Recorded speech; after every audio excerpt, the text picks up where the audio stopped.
About 15, 20 minutes, guys. Did you guys think about three questions? Okay. Yourself? These were good. So what do you got? You talked about Patrick Graham and Bobby Leonard. You also have a lot of defensive players who are free agents. Is it a priority to bring those guys back, or what are your thoughts Yes, on it those is. guys? And we want to keep our team together.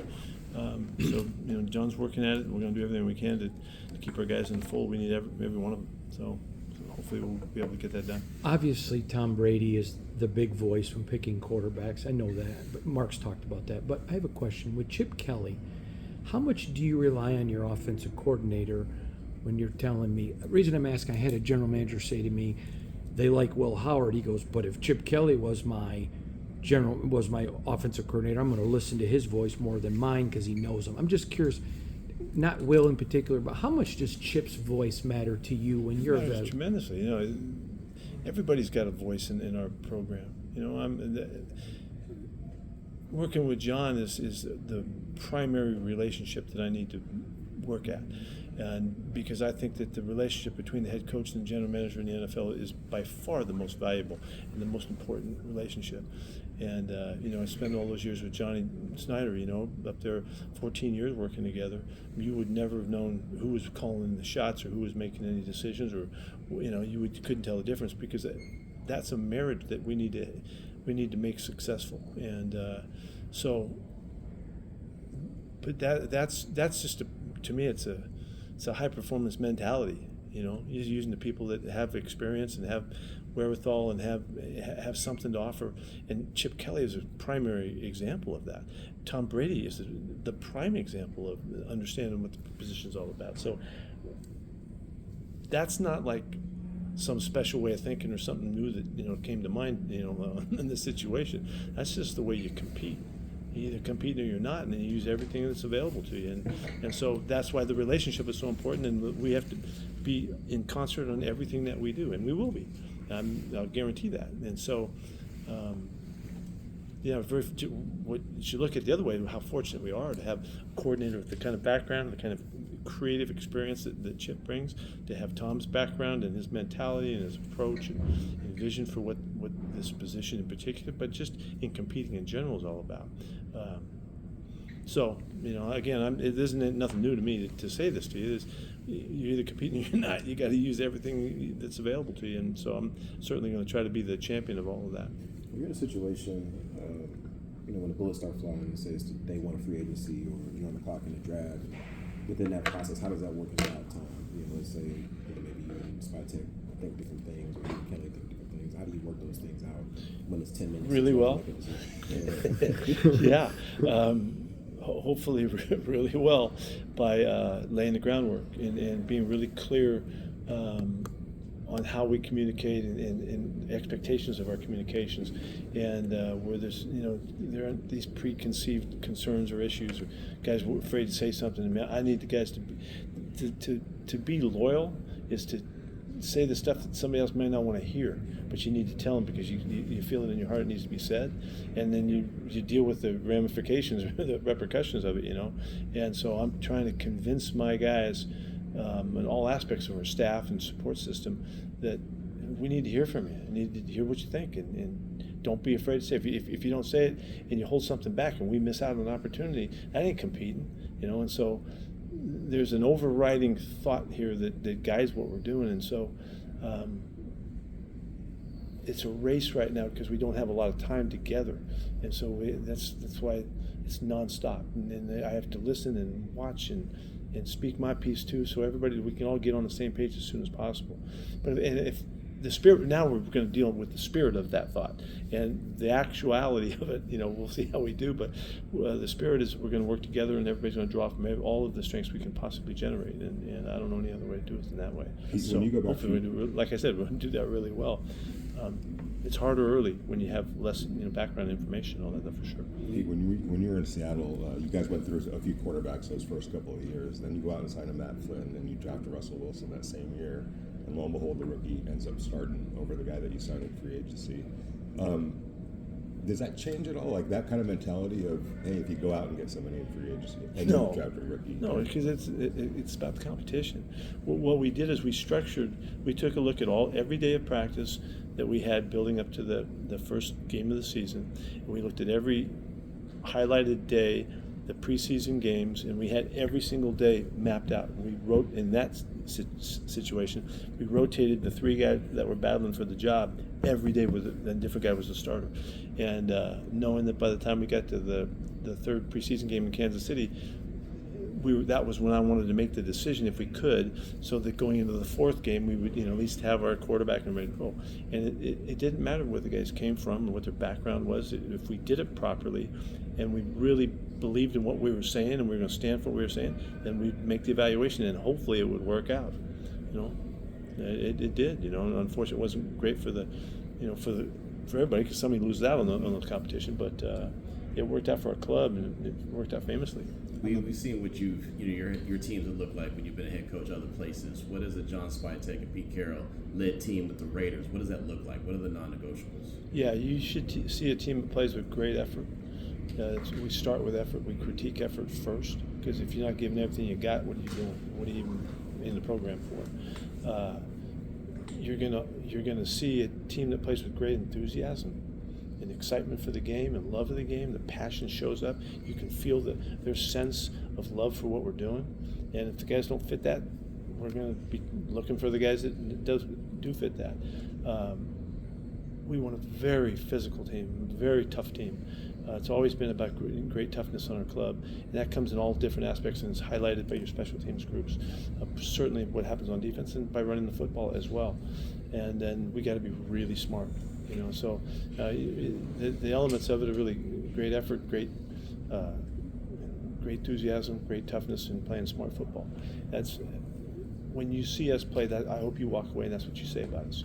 And I don't really give a hoot about what anybody else thinks of us. That's what we're going to establish for ourselves.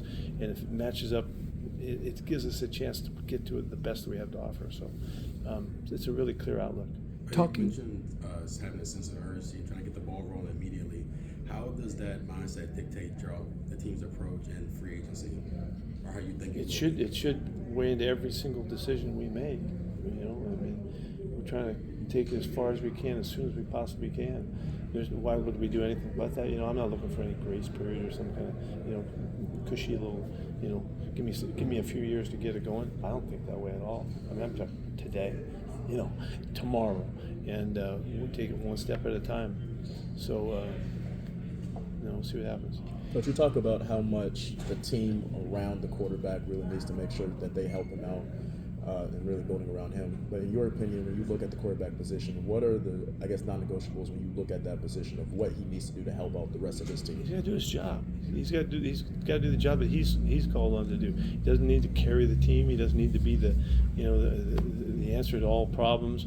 I don't see it that way, and I never have. It's you build a great football team around each position, and the quarterback happens to be one of them. And to do that well, we have to put people in positions to do what they're good at, and so that we have to uncover what that is, and create the role, make it really clear and understand where they understand it, and then bring it to life through the preparation process of it all. I said this earlier about Coach Walsh said, the quarterback position is the hardest position in professional sports to play, and in that you have to do everything you can to make it easier on the quarterback by running the football, by playing defense, by kicking the ball well, by taking care of the football, by protecting him as well. The running game helps protect the quarterback from pass rush so that he can do his job at the best of his capability. And wherever that takes us, if we get that done, we're going to be pretty hard to beat. That's just the way I've come to understand it. Talking to people who've played for you, you're an interesting dichotomy. You're a player's coach, but you're a no-nonsense disciplinarian.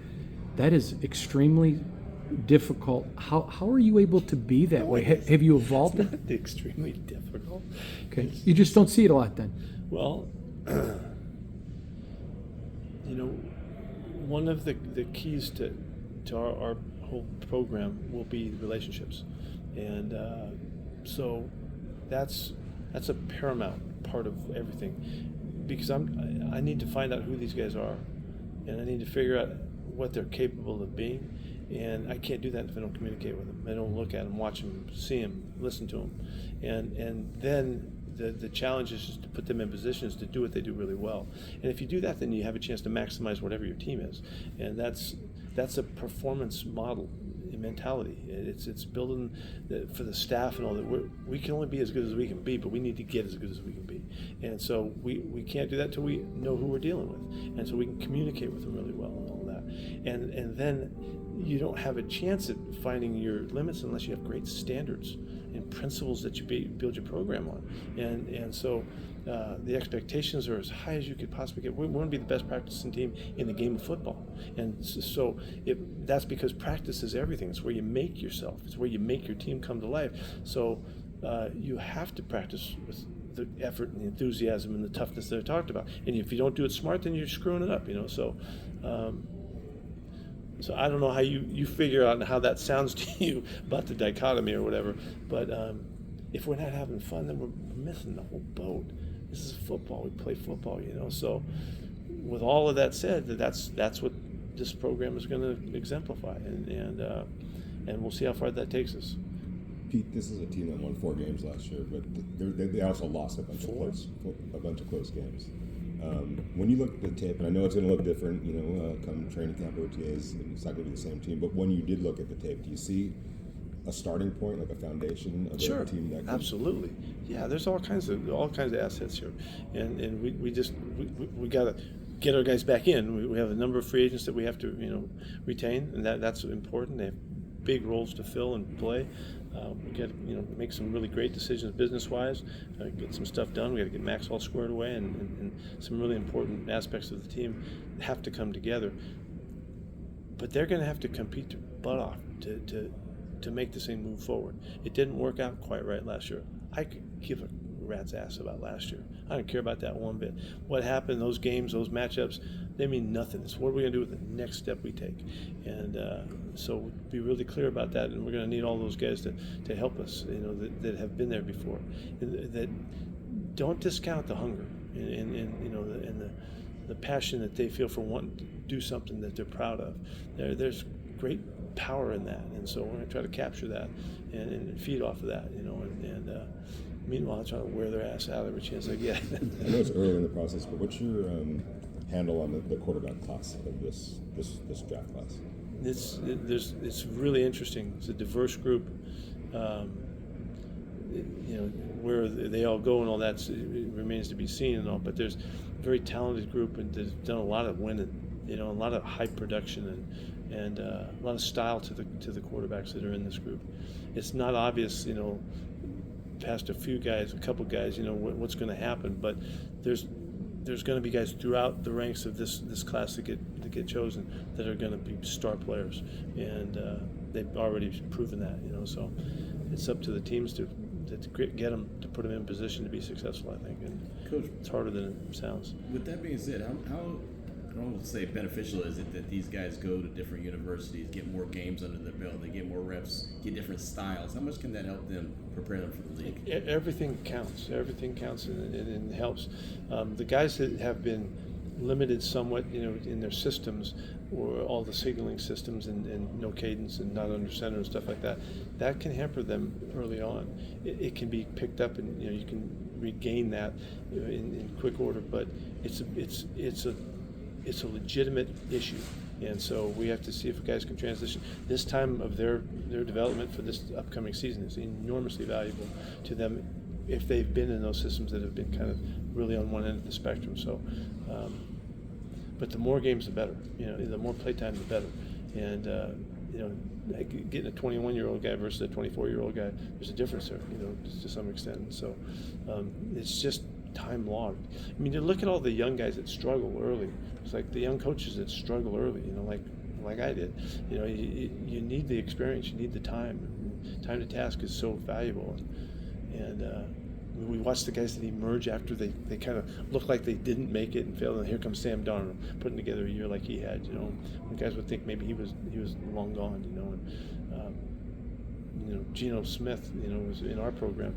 He was out for 4 years. He didn't play. And then when he came back, he's comeback player of the year, and a great competitor in his position. There's all kinds of stories here, and Remember, Vinny Testaverde's one of the great ones. You know, Steve Young, another great story. You guys remember how bad Steve was early on? He was lousy, man, and then he wins Super Bowls and stuff. You know, all-timer, Hall of Famer. You know, so there's a lot that goes into this. What's been your early evaluation of the trenches in your roster, with O-line and D-line, and what you've seen when you look at your roster? Yeah, we've got a young group on the offensive line with an opportunity to be really formidable. DJ did well for his first year, and JPJ, you know, got some play time in center and guard. Parham, it's got, of course, you got, Cole Miller out there at left side, which gives us some stability too. That's a really interesting group, you know. Really anxious to see Malcolm come back to us and see Christian, you know, get another run at it. You know, he didn't get a great shot to get going last year, and they'll have to work their tails off to stay up with Max. You know, so there's some. The trenches can be a really good part of our team, and counting on that. You know, if we will not be able to run the football like we want to if those guys up front can't hold up their end of it. And, so you haven't seen the best of these guys. They're just getting started. You know, so. You mentioned analytics at the podium. You guys hired Mark Hughes. I'm not sure exactly if his role includes that, but how are you guys planning on investing in analytics and kind of incorporating that in what you do? Not just we are going to stand for a cutting edge approach in everything that we're doing, from the ownership, Tom, on down, and so we're evaluating everything right now. On a personal note, how excited are you as a dad to have your sons with you? Oh, this is important. It's important. I mean, I mentioned up there about structuring the staff, you know, and you know, I needed guys that have been with me, that can carry the message and that can kick my ass when I need it to know what I need to know. I wanted guys that had never been around us at all, so that I could the enthusiasm, the excitement that comes from them learning who we are and how we operate, and that obligation that guys that have been with me have to take on as they introduce who we are and what we're all about. And then guys that have been on the staff before, and to get Tom McMahon's group back, and that's a great group for us, really important group for us. And you know, to nail it on defense, you know, with Patrick and Robbie, those guys have a lot to offer us too, because of the continuity they can generate, help us generate. So, but to have both my guys now, they will tell me what I need to hear when I maybe not want to hear it, and that's what loyalty is all about. And we can't afford to miss, you know, or sidestep when people are getting to know each other. We got to get going, and so that's a great factor that we've added to the staff. Pete, you mentioned the new owners that came aboard. How much were you aware of that prior to interviewing here? And then no, I was hearing about it. Yeah, it came through kind of loud and clear because of the magnitude of the individuals. Gosh, amazing. I hope you guys will get a chance to visit with them and understand what we're talking about. But Egon and Michael and Tom, those guys were big time, and then to have Tom Brady on as part of this thing too, you know. And Mark, I think Mark did a marvelous job in figuring that out, and because they're a force, you know. I made the point. It's like we come marching. It's like Ocean's 11, you know. Right? I love that thought. You know, there's something to it, you know, and I love representing it. So, looking forward to it. Thank you, guys. Thanks, Coach. Appreciate you.